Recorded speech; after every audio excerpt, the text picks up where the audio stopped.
Bismillahirrahmanirrahim. Assalamualaikum warahmatullahi wabarakatuh. Alhamdulillah, alhamdulillahirabbil alamin. Wassalatu wassalamu ala asrofil anbiya wal mursalin wa ala alihi washabihi rasulillahi ajmain, amma ba'du. Raditu billahi rabba wa bil islami dina wa bi Muhammadin nabiyya wa rasula. Rabbi israh li sadri wa yassir li amri wahlul 'uqdatam min lisani yafqahu qawli. Allahumma shalli ala sayyidina Muhammad wa ala ali sayyidina Muhammad.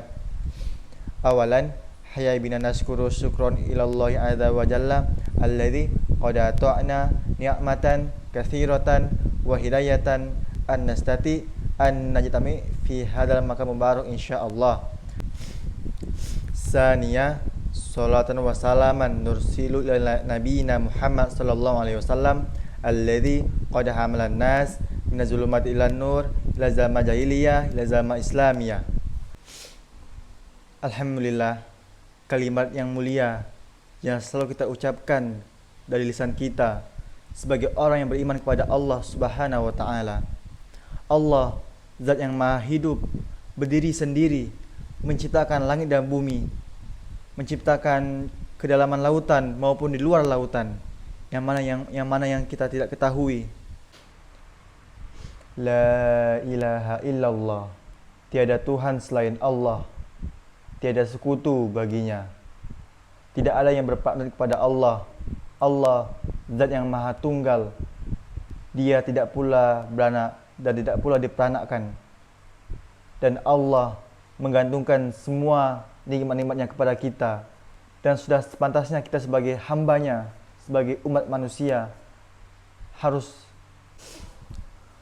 mengucapkan alhamdulillahirabbil alamin sebagai rasa syukur kita kepada Allah Subhanahu wa taala, rasa iman kita, rasa beriman kita kepada Allah Subhanahu wa taala.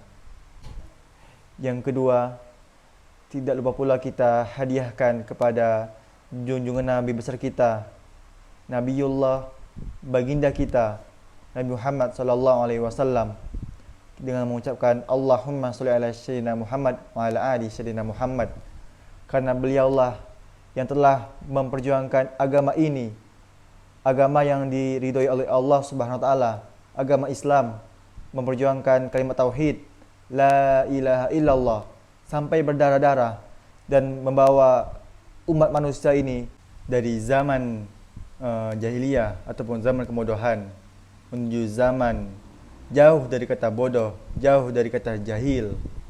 Dan alhamdulillah kita semua bisa mendapatkan petunjuk, yaitu Al-Quran dan hadis.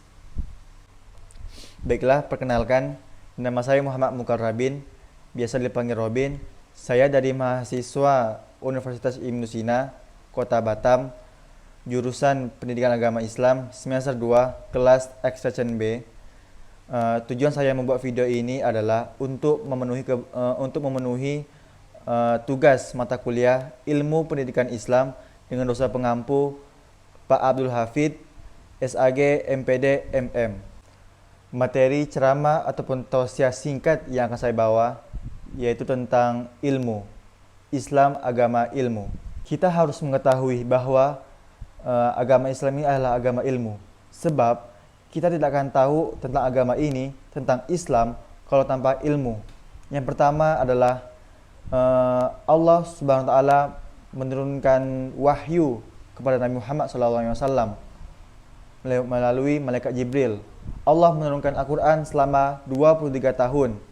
Allah menurunkan wahyu kepada malaikat Jibril, lalu malaikat Jibril menyampaikan ke Rasulullah, lalu Rasulullah menyampaikan ke para sahabat, lalu para sahabat menyampaikan ke para tabi'in, lalu para tabi'in menyampaikan ke para tabi'in, lalu para tabi'in menyampaikan sampailah kepada kita.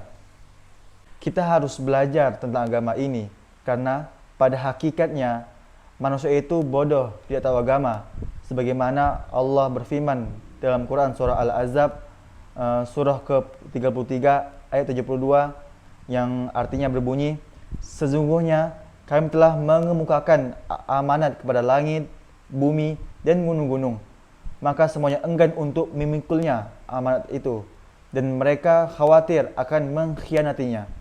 Dan dipikulah amat itu kepada oleh manusia. Sesungguhnya manusia itu amat zalim dan amat bodoh. Quran surah Al-Ahzab ayat 72. Allah menyebutkan dalam Quran surah Al-Ahzab ayat 72 bahwa manusia itu sangat zalim dan sangat bodoh. Nah, jika manusia sangat zalim dan sangat bodoh, maka dia harus belajar tentang agama ini supaya hilang kebodohannya.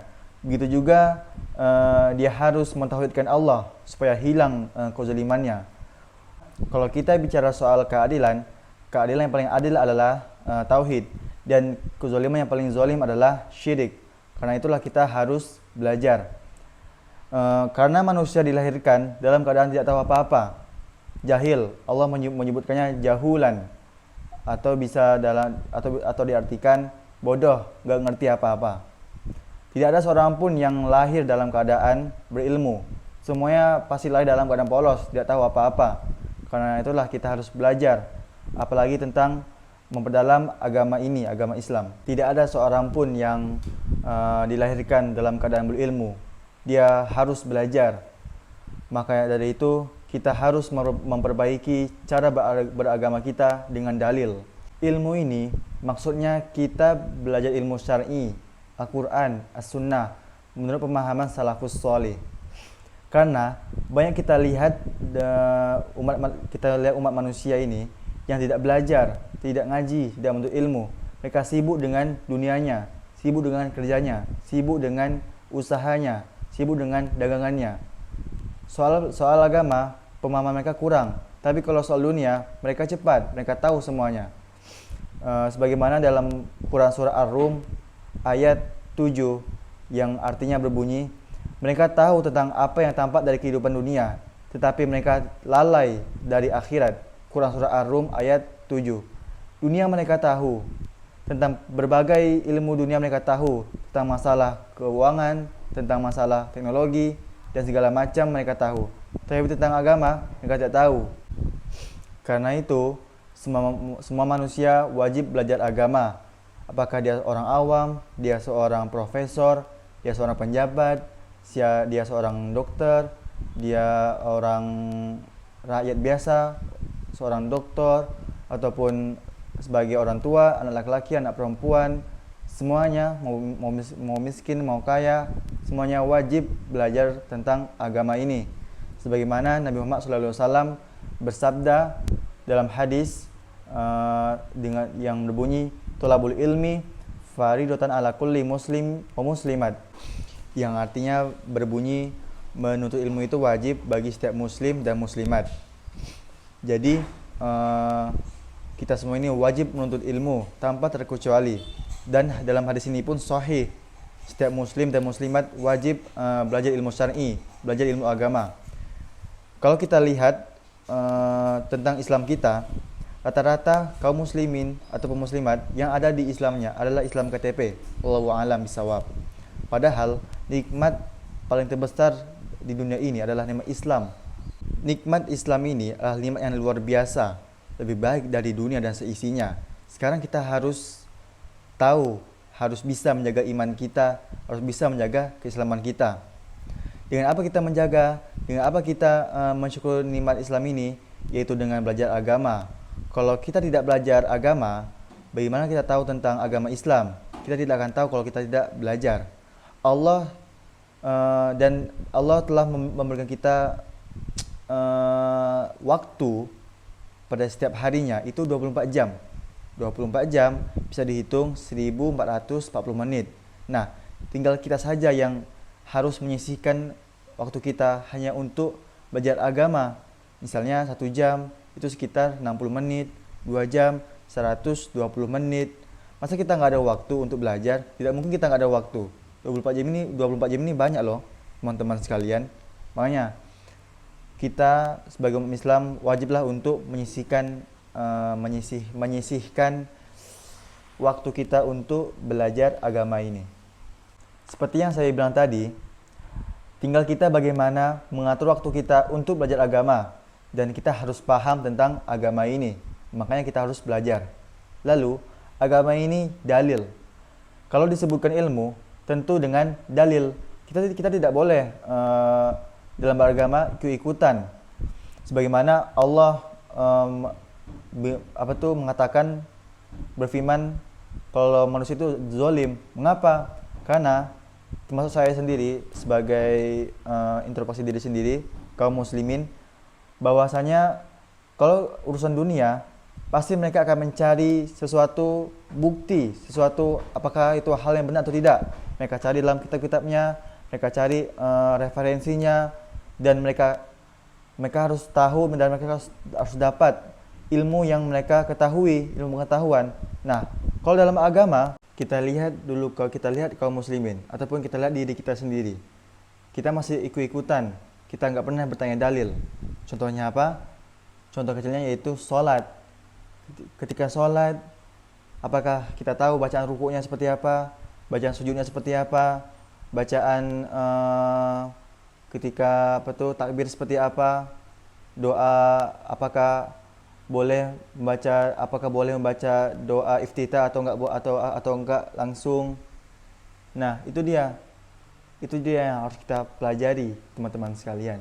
Dan sebagaimana kita dalam menuntut ilmu adalah jalan menuju surga, sebagaimana dalam hadis Nabi Muhammad SAW bersabda yang berbunyi, "Wa man salaka thoriqan yaltamisu fihi ilma sahalallahu lahu bihi thoriqan ilal jannah." Yang artinya, barang siapa yang berjalan menuntut ilmu, Allah akan memudahkan jalannya ke surga. Hadis riwayat Muslim. Jadi, kita kalau menuntut ilmu, Allah mudahkan jalan ke surga. Makanya kita wajib menuntut ilmu, belajar agama.